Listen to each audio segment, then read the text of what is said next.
my review of Angry Video Game Nerd's 10th anniversary Mega Man. Congratulations, Angry Video Game Nerd, on your 10 years being successful in everything. It was a long ride, a lot of good memories, a lot of controversies, lots of good moments, a lot of memories.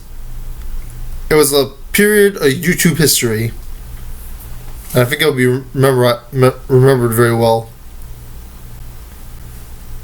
That being said, though, this review was sort of the most negative I've ever been towards the Angry Video Game Nerd review.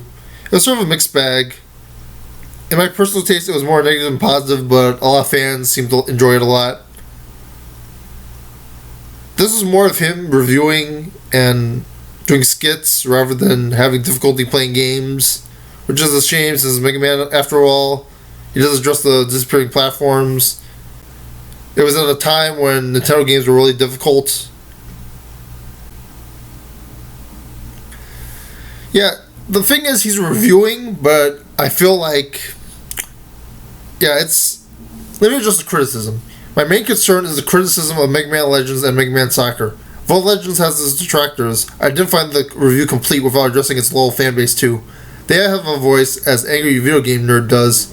He has the production value to do all the really cool stuff that I'll mention later, but he doesn't address the Mega Man Legend fans.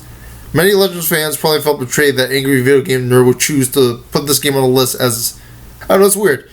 He never said it was a good game or it had a fan, although he didn't say it was a bad game either. He just put it on the list. No one on YouTube addressed it as a betrayal, though, and his point was valid. I would complain about X7 too, but everyone hated that game, so it's understandable, and he's a pop figure. Some fans addressed the lack of handheld Mega Man game criticisms. Mike Matei even played the Game Boy Mega Mans.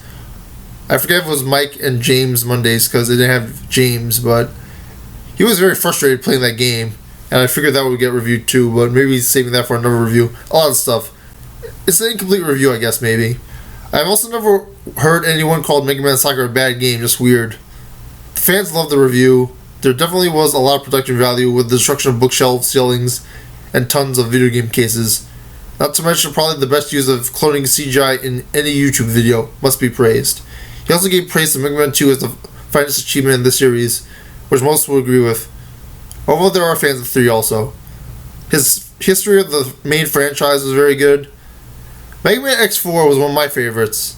He criticized that for having to make cutscenes, albeit I feel like it was good having something different and it executed very well, and I think he does address that too.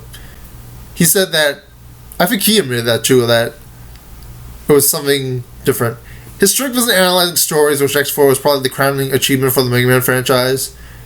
And the fan base was always divided on Mega Man X, Super Nintendo versus PlayStation. And he used to be the Angry Nintendo Nerd also.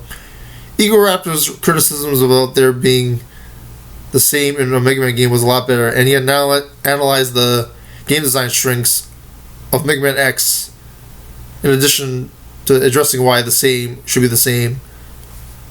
Like Legends of Zelda Ocarina of Time versus A Link to the Past. Something was different, and that was bad, but there was a lot the same too, and that was bad too.